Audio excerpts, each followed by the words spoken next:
Assalamualaikum warahmatullahi wabarakatuh. Perkenalkan, saya Nurreza Yusuf, mahasiswa dari kelas D atau biasa disebut kelas e-learning, dan NIM saya yaitu 45200910056. Saya di sini akan memaparkan yaitu ragam penelitian kualitatif. Berikut ini merupakan ragam penelitian kualitatif. Yang pertama, etnografi. Etnografi adalah strategi penelitian ilmiah yang sering digunakan dalam ilmu sosial, terutama dalam antropologi dan beberapa cabang sosiologi. Juga dikenal sebagai bagian dari ilmu sejarah yang mempelajari masyarakat, kelompok etnis, dan formasi etnis lainnya. Entogenesis, komposisi, perpindahan tempat tinggal, karakteristik kesejahteraan sosial, juga budaya material dan spiritual mereka. Etnografi sering diterapkan untuk mengumpulkan data empiris tentang masyarakat dan budaya manusia. Pengumpulan data biasanya dilakukan melalui pengamatan, partisipasi, wawancara, kuesioner, dan lain-lain. Ilmu ini bertujuan untuk menjelaskan keadaan masyarakat yang dipelajari, misalnya untuk menjelaskan seseorang sebuah etnos. Melalui tulisan, dalam biologi, jenis studi ini disebut studi lapangan atau laporan kasus. Keduanya digunakan sebagai sinonim umum untuk etnografi. Yang kedua, metode grounded theory adalah metodologi sistematis dalam ilmu sosial melibatkan penemuan teori melalui analisis data. Metode grounded theory adalah metode penelitian yang beroperasi hampir secara terbalik dari penelitian ilmu sosial tradisional. Daripada dimulai dengan hipotesis, langkah pertama adalah pengumpulan data melalui berbagai metode dari data yang dikumpulkan. Poin-poin penting ditandai dengan serangkaian kode yang diambil dari teks. Kode dikelompokkan ke dalam konsep serupa dalam rangka untuk membuat mereka lebih dalam diterapkan dari konsep-konsep. Kategori terbentuk yang merupakan dasar untuk penciptaan teori atau reverse direkayasa hipotesa. Ini bertentangan dengan model tradisional penelitian di mana peneliti memiliki kerangka teori dan hanya kemudian menerapkan model ini untuk fenomena yang akan diteliti. Yang ketiga, case studies adalah analisis deskriptif atau penjelasan dari seseorang, kelompok, atau peristiwa. Sebuah studi kasus jelas digunakan untuk mengeksplorasi penyebab untuk menemukan prinsip-prinsip dasar.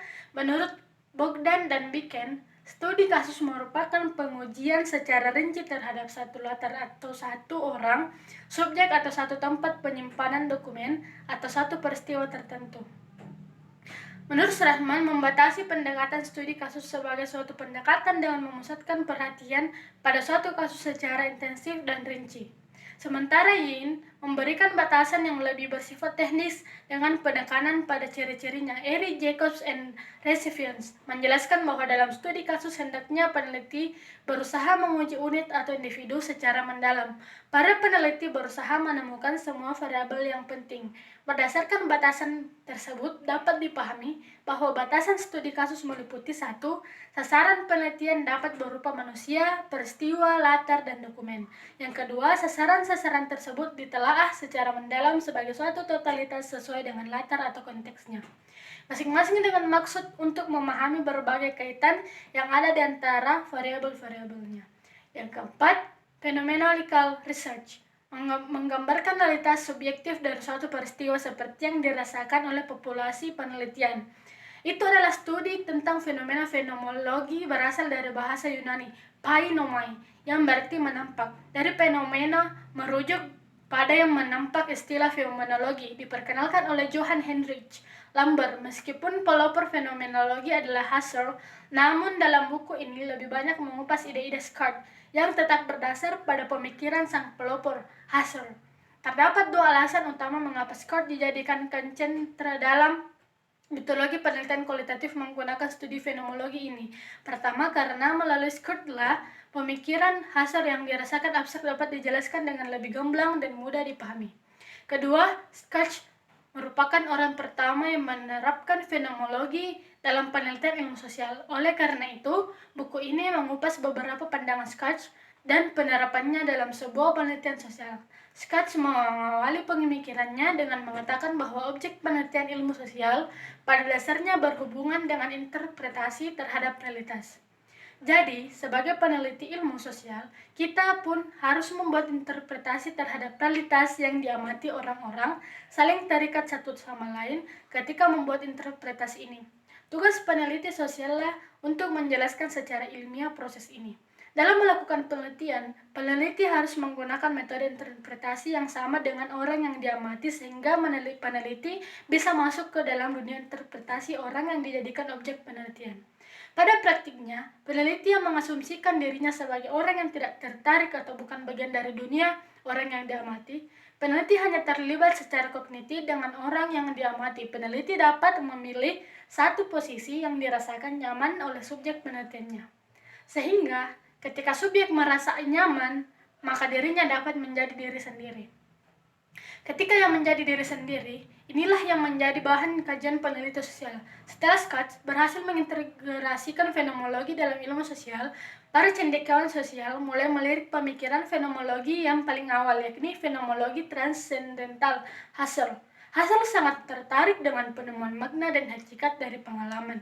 Dia berpendapat bahwa terdapat perbedaan antara fakta dan esensi dalam fakta, atau dengan kata lain perbedaan antara yang real dan yang tidak.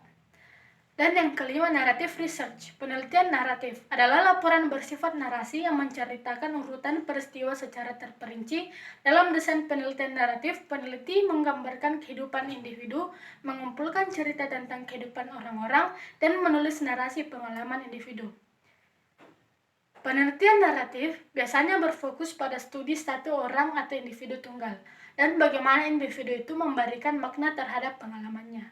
Melalui cerita yang disampaikan, pengumpulan data dengan cara mengumpulkan cerita, pelaporan pengalaman individu, dan membahas arti pengalaman itu. Bagi individu, penelitian naratif biasanya digunakan ketika peneliti ingin membuat laporan naratif dari cerita individu.